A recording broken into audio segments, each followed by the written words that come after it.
Today we're going to look at 9.7, Taylor polynomials and approximations. You can find it in your book on page 236.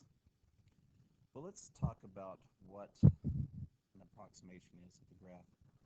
Let's start with something you're very familiar with. Let's talk about the graph of y equals e to the x. You know that it looks something like that.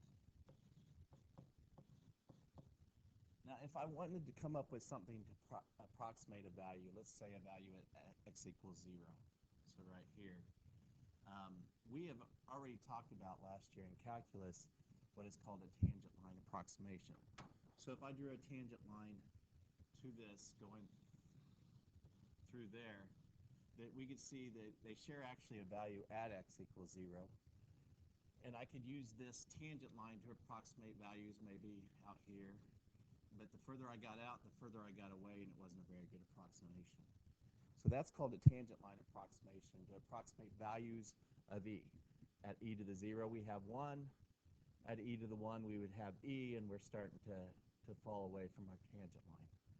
So what Taylor approximate polynomials are, they're a better way than just a tangent line to approximate a value. Think about it. If I considered that same e to the x, and instead of a tangent line, I used a quadratic function, a squared function. You can start seeing how there's going to be an area that is actually going to approximate better. We can also use a cubic function to approximate.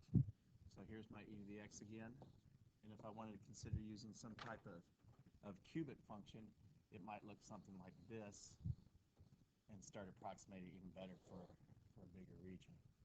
So there are ways to approximate values of a function without just having to do a linear or a tangent line approximation.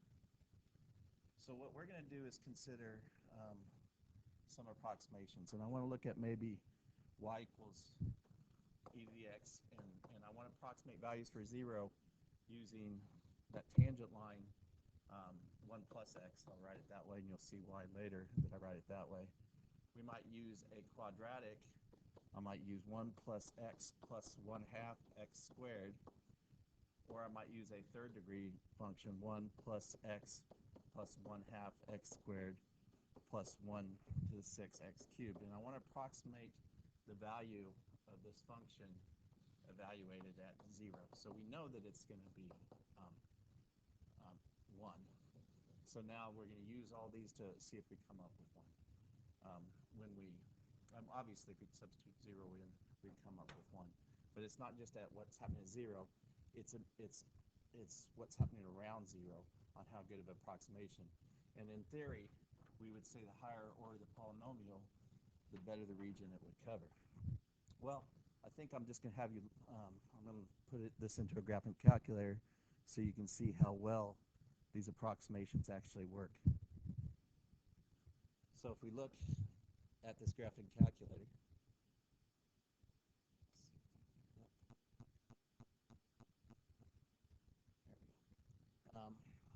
here's my y equals e to the x. See this? And I have all the functions already in here. And here is, I'll just do all these functions at once. That's the line, here's the quadratic, and here is the cubic function. And if now we graph, here comes our tangent line approximation. Here's how close the quadratic fits it, and you'll see the cubic function really follows it close for a lot longer there. So you can see indeed the cubic line, the cubic function was a better approximation for this. So now the question is, how do we come up with that? And it's called a Taylor polynomial. So to come up with a Taylor polynomial, there's actually a formula for it. And I think I'm just going to have you write down the formula to start with, and then we'll see from there. So the formula for a Taylor approximation is equal to, and this is important, this is centered at 0.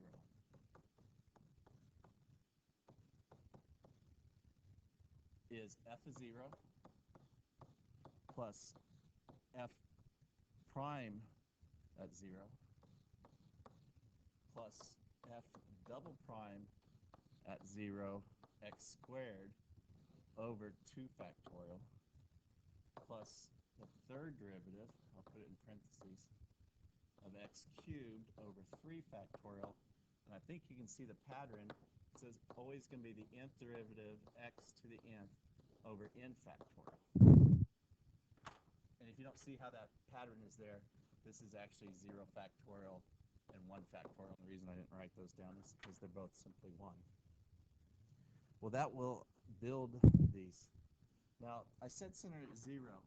Centered at 0 is very important here, and it's actually got a special name for it. These are all Taylor polynomials, but specifically, if we center one at 0, it's called a Maclaurin series. And that just means a Taylor polynomial centered at 0. In other words, around 0 is where we can get our most accurate values. If I want to think about what centered at 5 or around 5, it would not be as accurate unless I can center it there. So let's see how, using this formula that we developed those functions of e to the x I just looked at.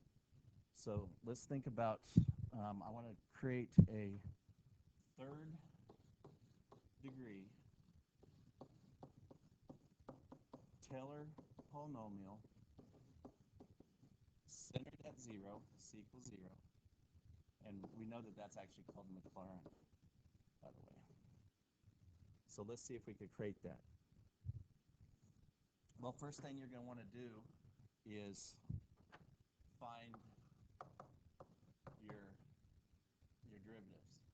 So let's call this f of x. I think it will be more clear. So f prime of x is equal to e to the x. F double prime of x is also equal to e to the x. So this is actually a pretty simple one to look at. The third derivative is e to the x, and the fourth derivative is e to the x. Now I'll rewrite the formula up here so you can see it. What we're trying to create a third degree Taylor polynomial. So we're going to use f of 0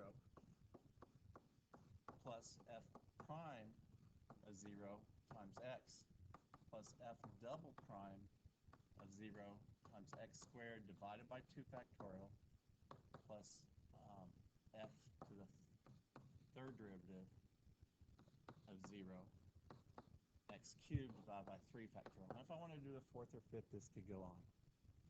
So first of all, it looks like I need to find what f of 0 for all these are.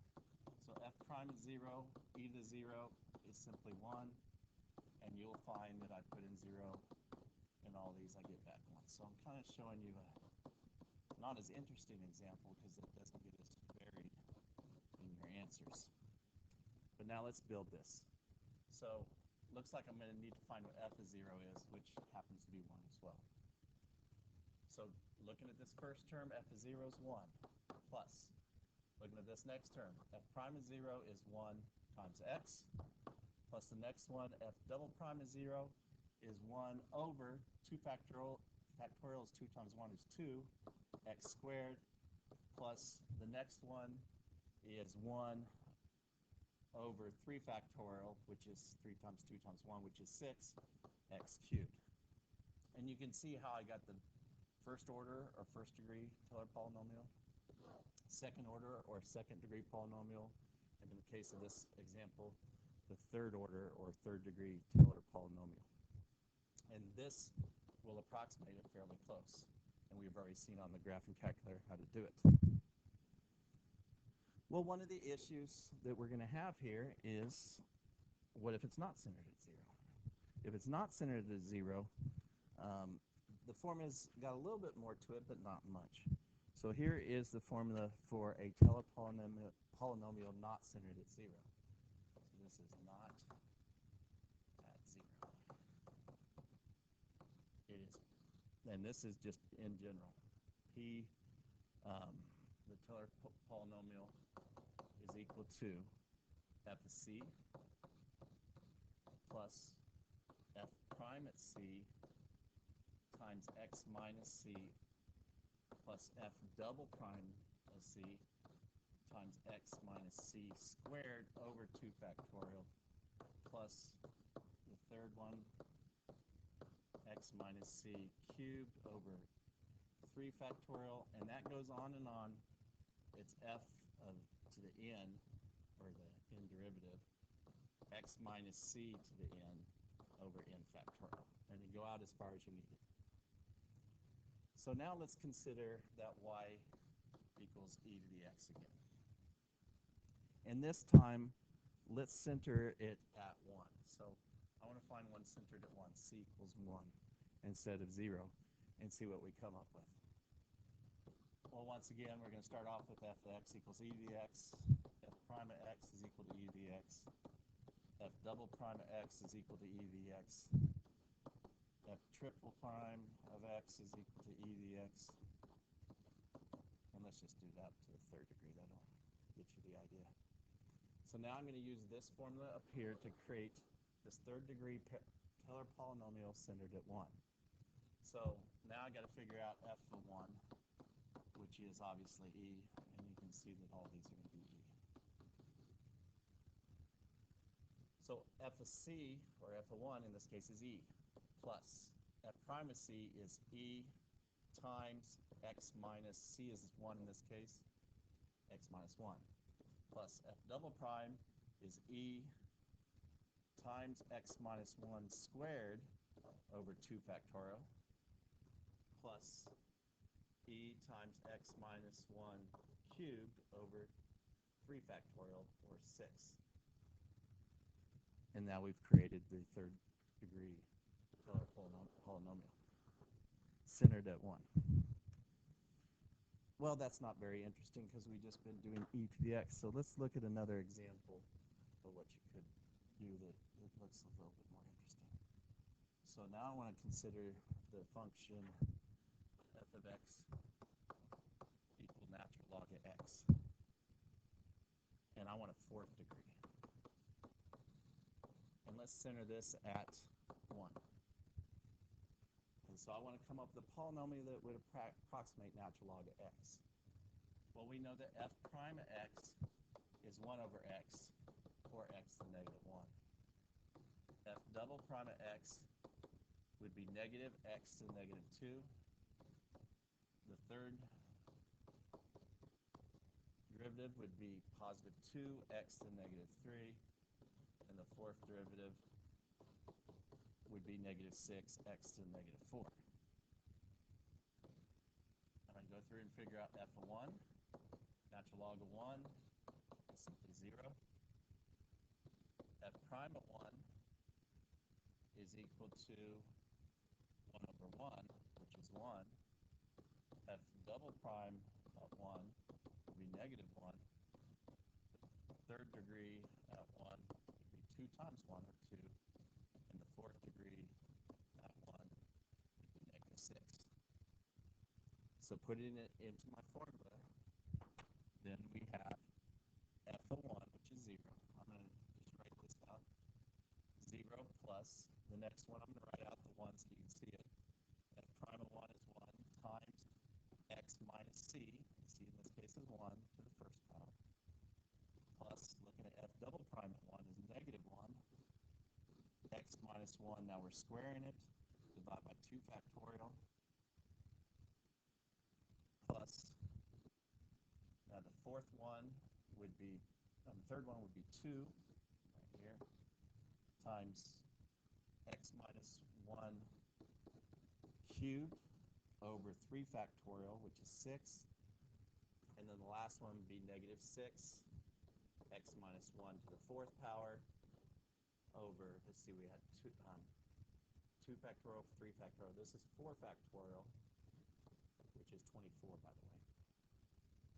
Now I'm going to simplify this so you can see what it looks like. 0 plus, I don't have to write that 1 down, so it's x minus 1 minus x minus 1 quantity squared over 2 plus x minus 1 quantity cubed over 3, because 2 6 reduces to 1/3, plus x minus 1 over, or to the 4th power, sorry, I'm running that into it there, over 6 divided by 24 is actually 4. And the reason sometimes you simplify it, you can see a pattern, so you wouldn't have to keep doing the derivatives to be able to do this. I could tell you the next one would be, let's see, we should be alternating signs. Yeah, we should be should be a positive x minus 1 to the 5th over 5. So if you look for a pattern, it can save you some work here. All right, well, that's Taylor polynomials. Hopefully, if you have any questions, I'll be around. You should see the homework posted.